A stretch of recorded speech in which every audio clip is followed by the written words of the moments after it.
I'm traveling through this world of woe, yet there's no... A great civilization is not conquered from without until it has destroyed itself from within. The 8th house traditionally falls under the asterism of Scorpius. The sign of Scorpius represents the proactive feminine force, the sword without and the terror within, the Vahatic charge of activity and the procreative force brought through the desolation of the self. This house deals with the cycles of surges of transformative energy, the secret pulse which ruptures and closes the circuitry of the personality, whereby sacrifice of the self is experienced as the sacred initiation and the becoming of the disciple. The 8th house is the martial field of war, where the war is directed and fixed around a revolving door of internal conflict. Mars sits as the traditional ruler of Scorpio, as Mars ignites the watery cleansing depths of this sign, with Mars sitting at the Gerra Hura on the Kabbalistic tree, initializing the spikes of Vahatic energy throughout the etheric circuit.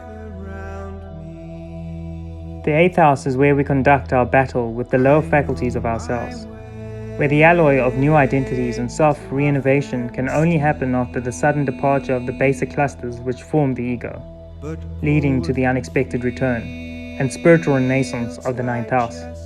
In the 8th house, the rupture from the decaying identification with the individual reveals the first signs of clear sentient experience, as one is fully engaged in battle, but here's the subtle guidance behind the chaos. I'm going home to see my mother. I quote, "The constellation of Scorpius lies in that region of the sky where many brilliant temporary stars have appeared. The sweeter agent of growth is sharply contrasted with the dreaded creature whose sting can deliver death and whose grasping claws seem to threaten even the celestial bodies. The flow of love through the spatial spheres is arrested in the sign of Scorpion, and its force explodes in outbursts of starry matter, in fiery emissions of cosmic seed." Unquote. Contrary to popular belief, the 8th house is a house of control, whereby the Vahatic charge emanating from Scorpio's ruler is mastered and used in the process of manifestation. This is why the occult primarily falls under the house and sign of Scorpio, as the occultic sciences are the cryptography of natural law and the laws they fall under. It is the reason that this sign rules over calamities, upheavals, but also disaster response and recovery, as the turbulence during the rotational phase shift is eventually less destructive but rather understood and worked with. The ruling sign of Scorpio and the 8th house rules over obsession and hidden resources, as one requires this trait to discover the occultic esoteric resources behind this house and sign. Sickness, toil, nor danger. In that bright land to which I go. Do something.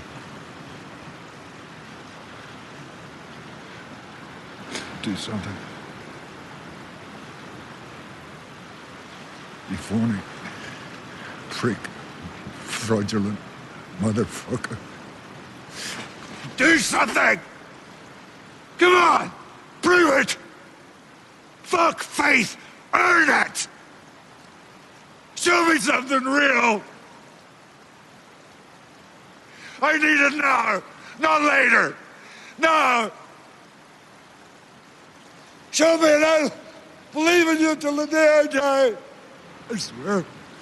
I'm calling on you. I'm calling on you! The trials of the 8th house is designed to lead us towards a relationship with death, as this house is powerful but inconspicuous. This house, being the 8th from the ascendant, is emotionally turbulent, perpetually transformative and trauma-inducing. I quote, "The strongest poisons make the best medicines."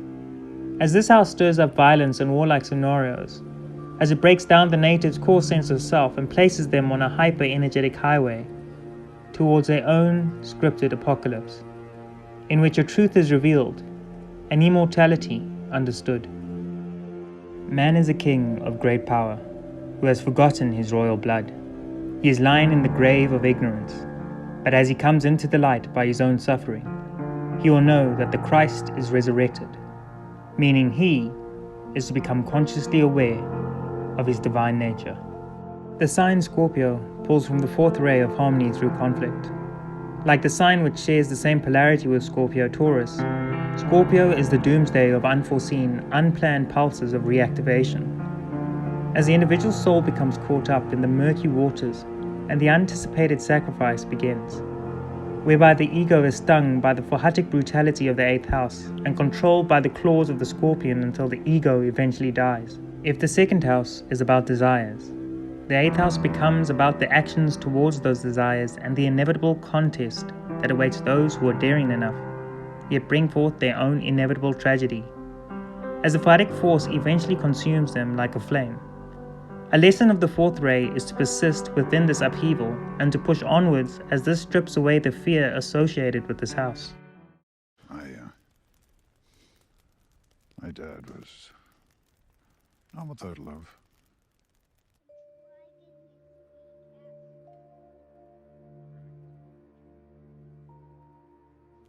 But a cliched Irish motherfucker when he wanted to be.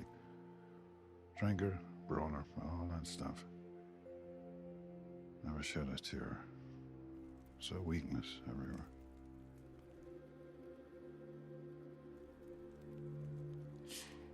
But he had this thing for poems, poetry. Reading them, quoting them. Probably thought it rounded him off, you know? His way of apologizing, I guess. And there was one that hung over the desk in his den. It was only when I was a lot older I realized he had written it. It was untitled. 4 lines. I read it at his funeral.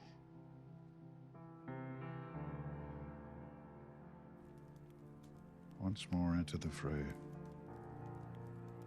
Into the last good fight I'll ever know. Live and die on this day. Live and die on this day. Why? Thrust! What? I went over my calculations, Hen, and I figured the key element we're missing is thrust. There's something there. Because the 8th house is the 7th house from the 2nd house of desires, the 8th house deals with the death of the self before forming a union with the collective through the broadened freedom of the spiritual house of the 9th. This house rules over the groin and pelvic area and its base of functions, as a fighting charge is required during moments of procreation. This energy release into the other is viewed as a sacred tantric death, as the sensuality brought forth from the Venus-ruled 7th house energizes the orgasmic eruption, and Mars, being the ruler, directs the primary process of insemination into the generous growth of the 9th house, where the energy is expanded. Such is life.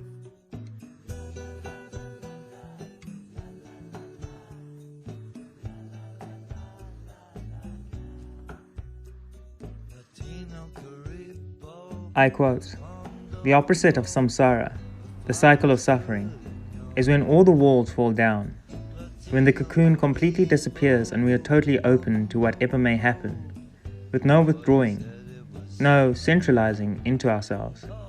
This is what we aspire to, the warrior's journey. This is what stirs us, leaping beyond and being thrown out of the nest, going through the initiation rites, growing up, stepping into something that's uncertain and unknown." Unquote. I am the servant of the secret fire, wielder of the flame of Arnor.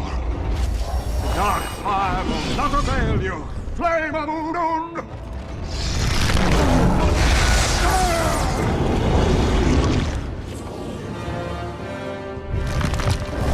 Though it is taught that Mars is the planet of the champion and winners, the true esoteric lesson of Mars is defeat.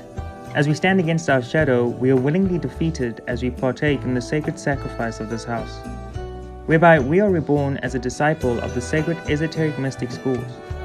This is understood in Hercules' defeat of the Hydra, which has a direct link to the asterism of Scorpio. as Hercules stood against the Hydra but was eventually forced to submit. Only here did Hercules hoist the Hydra into the rays of the sun and reveal the true terror behind the illusion of fear and defeat. Darkness took me, and I strayed out of thought and time. The stars wheeled overhead, and every day was as long as a life age of the earth. But it was not the end. I felt life in me again. This is the lesson and knowledge of this house, as this etheric sorcery is the product of self-destruction through one's own fixed desires and dramatization within physical reality. To stare death in the face, to understand its personality, its flaws, and the laws which govern it, to witness catastrophe and the rejuvenation therein, and finally experience the freedom and wealth of death without fear, but with coherent form and spiritual control.